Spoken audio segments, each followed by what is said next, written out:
अझै पनि कन्ट्रीलाई कन्ट्रिब्युसन गर्छु भन्ने छ, गर्न सकिन्छ।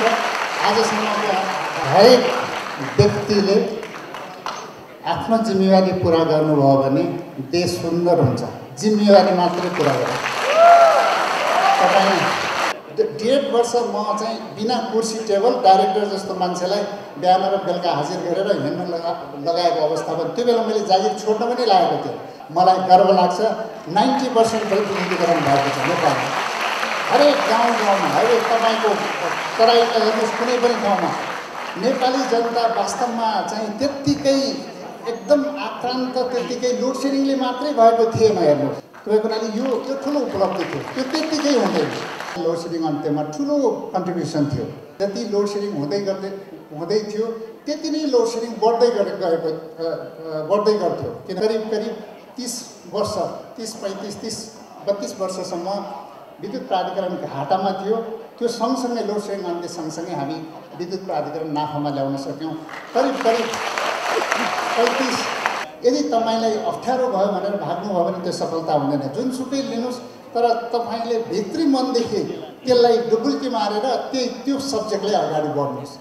यो एउटा विद्युत प्राधिकरणमा सानो चेन्ज आउँदाखेरि एउटा पोजिटिभ भाइब, पोजिटिभ चाहिँ एस्पिरेसन चाहिँ बढेको हो।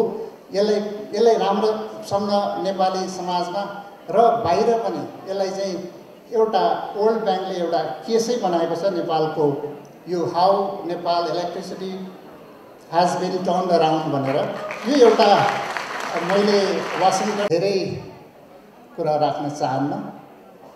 आज मलाई यत्रो भाइ बहिनीहरू देशको एउटा कर्णधारहरूको अगाडि, देशको भोलिका लिडर्स, भोलिका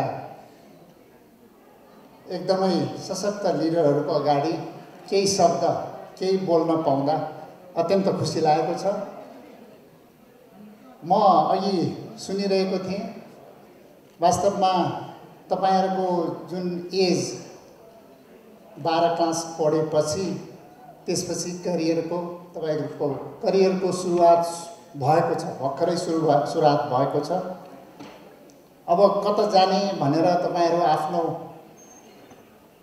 भविष्य खोज्दै हुनुहुन्छ। हिजो हाम्रो पालोमा आईएससी 12 क्लास भन्ने पनि थिएन। आईएससी सकिसकेपछि त्यसपछिको फर्दर स्टडीको लागि नेपालमा धेरै कलेज थिएन। इन्जिनियरिङ कलेज पुल्चोक एउटा थियो, केयु भन्ने पनि थिएन। त्यसपछि हामीले खोज्नुपर्ने विदेशतिरै जानु पर्थ्यो। लिमिटेड सिट हुन्थ्यो, धेरै कम्पिटिसन हुन्थ्यो, धेरै अप्ठ्यारो थियो। हामीलाई त्यो खोज्न, त्यो एक्जाम दिँदै कम्पिटिसन गर्दै जानलाई धेरै अप्ठ्यारो थियो। तर आज तपाईहरुको घर घरमा कलेज आएको छ, तपाईहरुलाई खोज्न कलेज आएको छ। हरेक ठाउँबाट अहिले यति धेरै कलेज भएको छ।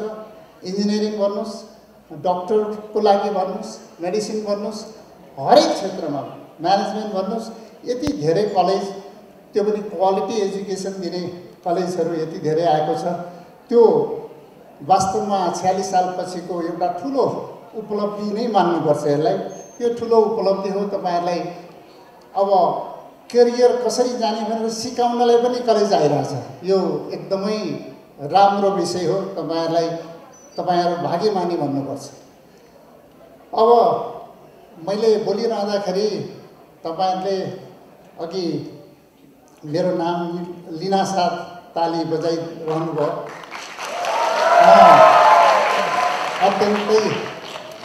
अत्यन्तै भावुक हुन्छु।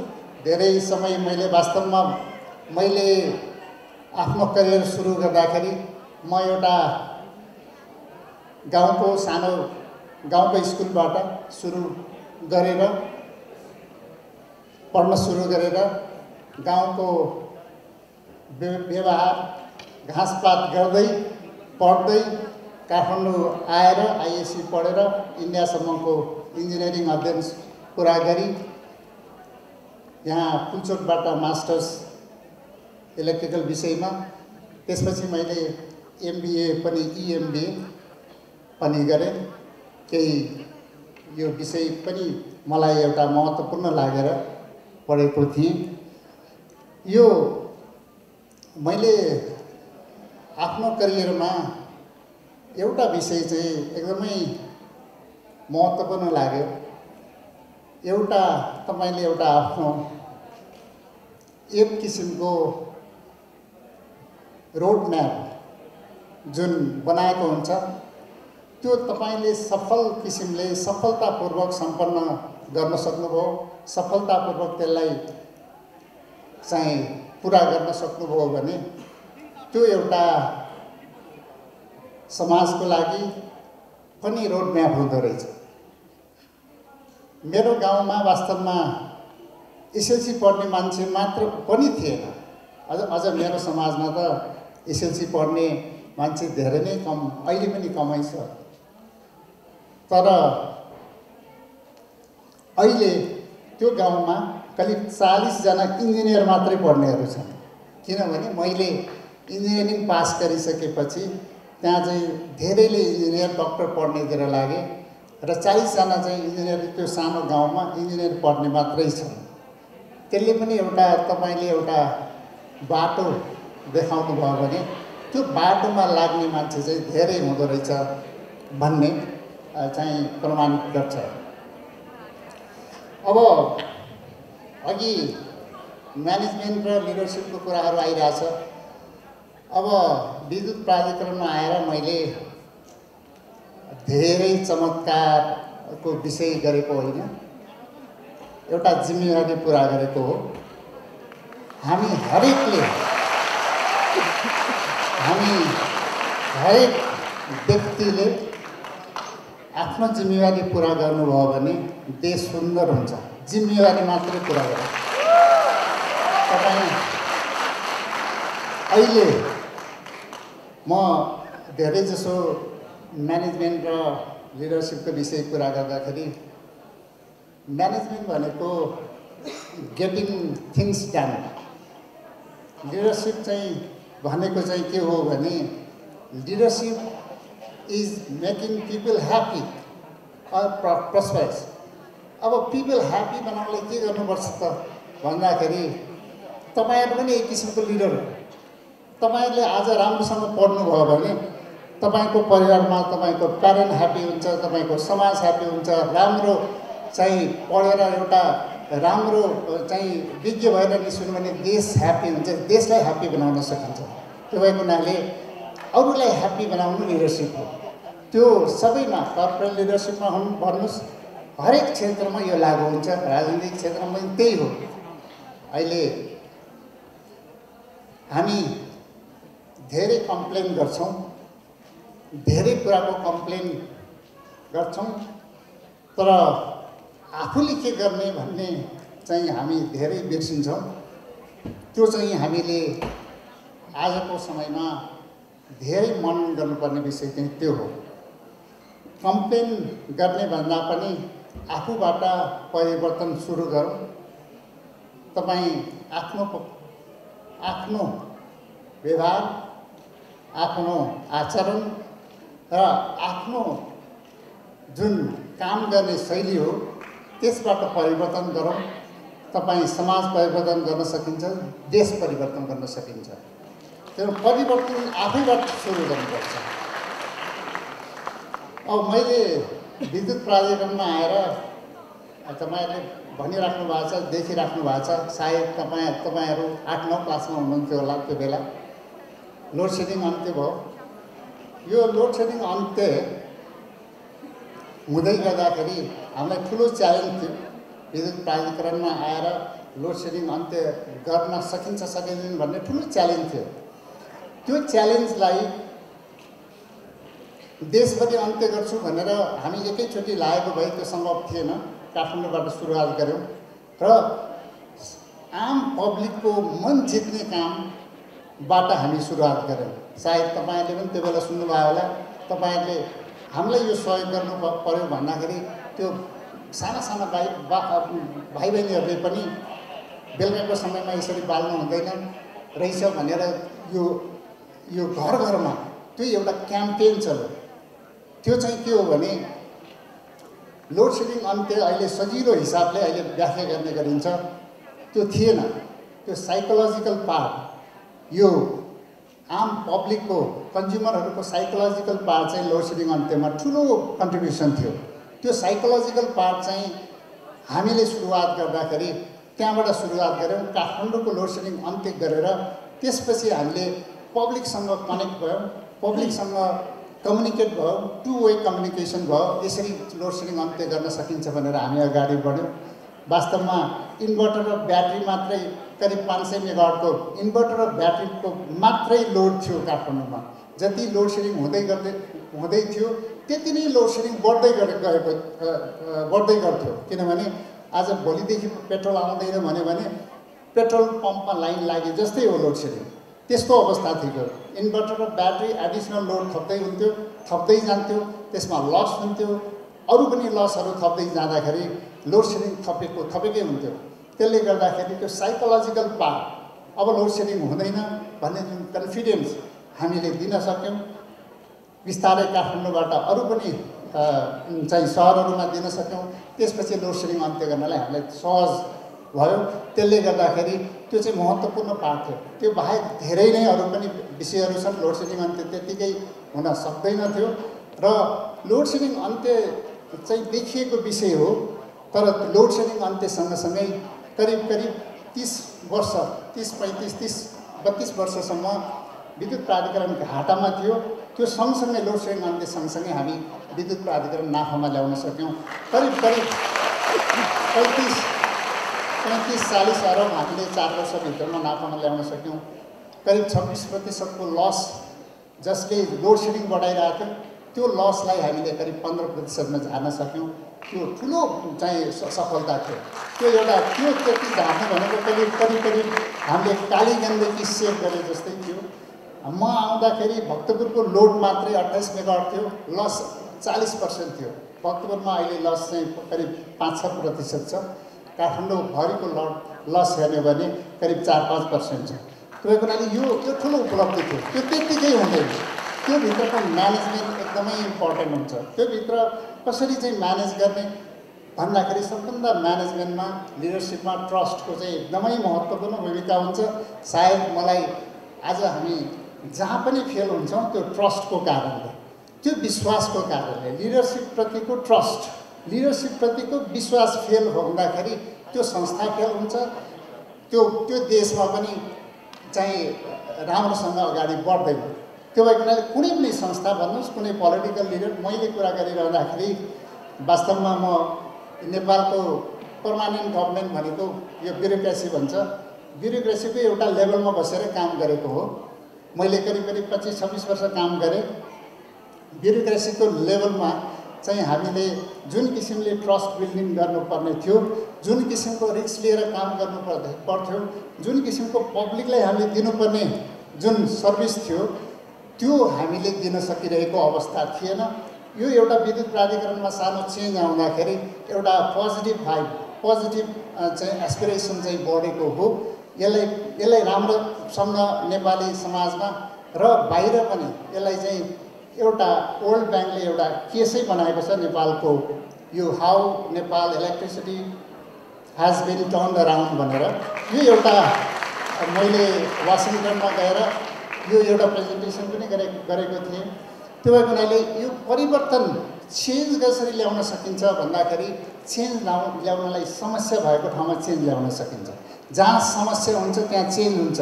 समस्यासँग जुझ्नुपर्छ, समस्यासँग भाग्ने होइन, समस्याबाट नै त्यहाँ धेरै परिवर्तन आउँछ। तपाईँको सक्सेस त्यहीँभित्र हुन्छ। समस्याबाट भाग्नुभयो भने तपाईँले अगाडि बढ्न सक्नुहुन्न। अब तपाईँहरूले पनि जुन सब्जेक्ट लिनुहुन्छ, इन्जिनियरिङ लिनुहोस्, डक्टर लिनुहोस्, यता चाहिँ म्यानेजमेन्ट लिनुहोस्, जुनसुकै लिँदा पनि यदि तपाईँलाई अप्ठ्यारो भयो भनेर भाग्नुभयो भने त्यो सफलता हुँदैन। जुनसुकै लिनुहोस्, तर तपाईँले भित्री मनदेखि त्यसलाई डुबुल्की मारेर त्यो सब्जेक्टले अगाडि बढ्नुहोस्। त्योभित्र तपाईँले सफलता हासिल गर्नुहुन्छ। र आगामी दिनमा वास्तवमा भोलिका लिडर्स तपाईँहरू नै हो, भोलिका कर्णधार तपाईँहरू नै हो। हामी त 50+ भइसकेका छौँ, तर केही अझै पनि गर्न सक्छु भन्ने छ, अझै पनि कन्ट्रिब्युसन गर्छु भन्ने छ। गर्न सकिन्छ। आजसम्मको हामीले लिएको अनुभव ठुलो कुरा हो। यो शिक्षा एउटा पाठ हो, तर अनुभव त्योभन्दा ठुलो कुरा हो। मैले विद्युत प्राधिकरणमा आइसकेपछि मैले नेपालको गाउँ घुम्ने मौका पाएँ। हरेकमा जुन बेला चाहिँ विद्युत थिएन, करिब 50% पनि विद्युत थिएन नेपालको चाहिँ हरेक गाउँमा जानुभयो भने त्यो बेला 51-52 सालमा गाउँमा जाँदाखेरि विद्युतीकरण थिएन, कहीँ पनि विद्युत थिएन। त्यस्तो अवस्थामा हामीले जुन विद्युतीकरण अहिले 90%, म आउँदाखेरि 60-62% विद्युत थियो। लोड सेडिङको कुरा गर्दाखेरि तपाईँको जहाँ बत्ती थियो त्यहाँको बत्तीलाई 24 घण्टा दिनुलाई लोड सेडिङ अन्त्य भन्दै थियो। जहाँ बत्ती थिएन 24 घण्टा लोड सेडिङ थियो, त्यो ठाउँमा बत्ती पुर्याउनु चाहिँ सबभन्दा मलाई गर्व लाग्छ। 90% विद्युतीकरण भएको छ नेपालमा। हरेक गाउँमा हरेक तपाईँको तराईमा हेर्नुहोस्, कुनै पनि ठाउँमा नेपाली जनता वास्तवमा चाहिँ त्यत्तिकै एकदम आक्रान्त, त्यत्तिकै लोड सेडिङले मात्रै भएको थिएन। हेर्नुहोस्, लोड सेडिङले मात्रै भएको थिएन। जहाँ मिटर माग्न गयो मिटरै नदिने, ट्रान्सफर्मर जल्यो 1 महिनापछि लगाउने र त्यो ट्रान्सफर्मर लगाउनलाई गाउँलेले पैसा उठाएर दिएर मात्रै त्यो ट्रान्सफर्मर बनाइदिने र मिटर नदिने, ग्राहक नबनाउने र विद्युतीकरण नगर्ने अवस्थाबाट हामी करिब वर्षमा 1 लाख पनि मिटर नबाँडेकोमा हामीले करिब 15 लाख मिटर, 15 लाख थप ग्राहक 4 वर्षमा बाँड्यो। ट्रान्सफर्मर तपाईँ घरसम्म आउनलाई ट्रान्सफर्मर तपाईँको 26,000वटा ट्रान्सफर्मर अहिले नेपालभरिको हो, तर 15,000वटा ट्रान्सफर्मर हामीले 4 वर्षमा थप ट्रान्सफर्मर बाँड्यौँ। त्यसले विद्युतीकरण म्यासिभ भएको छ।